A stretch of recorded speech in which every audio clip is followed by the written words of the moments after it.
Friends ಎಲ್ಲ ಹೇಗಿದ್ದೀರಾ? ಶ್ವೇತಾ ಅವಿನಾಶ್ ಚಾನಲ್ಗೆ ಸ್ವಾಗತ.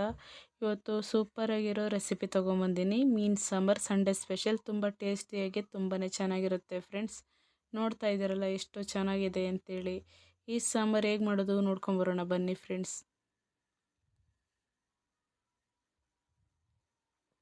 ಬೇಕಾಗುವ ಸಾಮಗ್ರಿ: 1 ಕಪ್ ಕಾಯಿ ತೊಗೊಂಡಿದ್ದೀನಿ, ಒಂದು ಅರ್ಧ ಇಂಚು ಶುಂಠಿ, ಒಂದು ಅರ್ಧ ಈರುಳ್ಳಿ,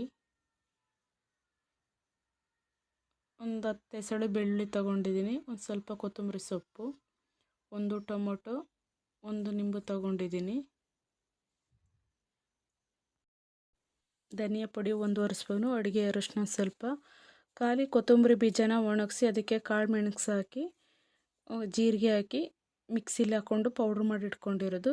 ಇಷ್ಟನ್ನು ಸಹ ರುಬ್ಕೊಂಬರೋಣ ನೈಸಾಗೆ. ನೀರು ಹಾಕ್ಕೊಂಡು ನೈಸಾಗಿ ರುಬ್ಕೊಂಬರೋಣ. ನೀವು ಬೇಕಿದ್ರೆ ಹುಣಸೆಹಣ್ಣು ಸಹ ಹಾಕ್ಬೋದು. ನಾನು ಹಾಗೇ ಟೊಮೊಟೊ ನಿಂಬೆ ಬಳಸಿ ತುಂಬ ಟೇಸ್ಟಿಯಾಗಿ ಸಾಂಬಾರು ಮಾಡ್ತಾಯಿದ್ದೀನಿ. ನೀವು ಖಂಡಿತ ನಿಮ್ಮನೆಯಲ್ಲೂ ಟ್ರೈ ಮಾಡಿ ಫ್ರೆಂಡ್ಸ್, ತುಂಬಾ ಚೆನ್ನಾಗಾಗುತ್ತೆ ಸಾಂಬಾರು.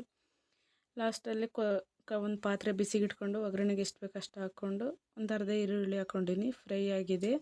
ಇದಕ್ಕೇ ರುಬ್ಬಿರೋ ಮಸಾಲ ಹಾಕ್ಕೊಂಡಿದ್ದೀನಿ. ಜಾರ್ ತೊಳೆದು ನೀರೇ ಹಾಕ್ತಾ ಇರೋದು. ಈಗ ನಿಮಗೆ ತಿಕ್ನೆಸ್ ಹೇಗೆ ಬೇಕೋ ಹಾಗೆ ಮಾಡ್ಕೊಳ್ಳಿ.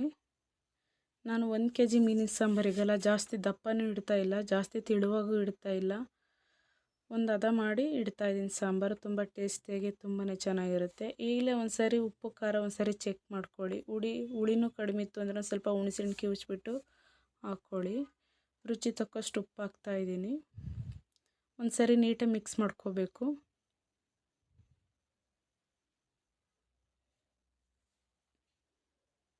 ಇಷ್ಟು ದಪ್ಪ ಇಟ್ಟಿದ್ದೀನಿ, ಇಷ್ಟಾದರೆ ಸಾಕಾಗುತ್ತೆ. ಪ್ಲೇಟ್ ಮುಚ್ಚಿ ಕುದಿ ಬರೋವರೆಗೂ ವೆಯ್ಟ್ ಮಾಡಬೇಕು.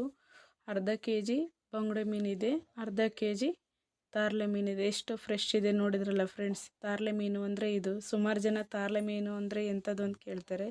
ತಾರ್ಲೆ ಮೀನು ಅಂದರೆ ಇದೇನೆ. ತುಂಬ ಟೇಸ್ಟಿಯಾಗಿ ತುಂಬಾ ಚೆನ್ನಾಗಿರುತ್ತೆ. ಈಗ ಕುದ್ದಿರೋದಾಗಿದೆ.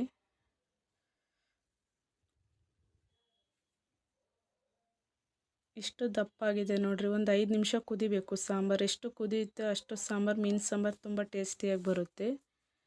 ಈಗ ಬಂಗುಡೆ ಮೀನು ಹಾಕ್ತಾಯಿದ್ದೀನಿ ಫಸ್ಟು. ಇದು ಯಾವುದನ್ನು ಸಹ ಕಟ್ ಮಾಡ್ಕೊತಾ ಇಲ್ಲ, ಹಾಗೇ ಹಾಕ್ತಾಯಿದ್ದೀನಿ ಡೈರೆಕ್ಟಾಗಿ. ನೀಟಾಗಿ ಒಂದು 2-3 ಸರಿ ತೊಳೆದಿಟ್ಕೊಂಡು ಒಂದು 2 ಸೆಕೆಂಡ್ ತಿರುಗಿಸ್ಕೊಂಡು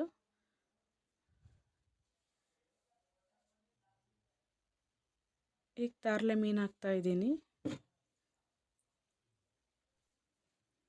ಹಾಕ್ಕೊಂಡು ನೀಟಾಗಿ ಮಿಕ್ಸ್ ಮಾಡ್ಕೋಬೇಕು. ಒಂದು ಸರಿ ಮಿಕ್ಸ್ ಮಾಡ್ಕೋಬೇಕು. ನಿಂಬೆ ರಸ ಹಾಕೋದು ಸ್ಕಿಟ್ ಆಗಿದೆ, ಸಾರಿ ಫ್ರೆಂಡ್ಸ್, ಅದು ವಿಡಿಯೋದಲ್ಲಿ ತೋರ್ಸೋಕ್ಕಾಗಿಲ್ಲ. ಇಷ್ಟ ಆದರೆ ಆಯಿತು. ತುಂಬ ಟೇಸ್ಟಿಯಾಗಿ ತುಂಬಾ ಚೆನ್ನಾಗಿರುತ್ತೆ. ಈ ರೆಸಿಪಿ ಇಷ್ಟ ಆದರೆ ಲೈಕ್ ಮಾಡಿ, ಶೇರ್ ಮಾಡಿ, ಸಬ್ಸ್ಕ್ರೈಬ್ ಆಗಿ. Thank you.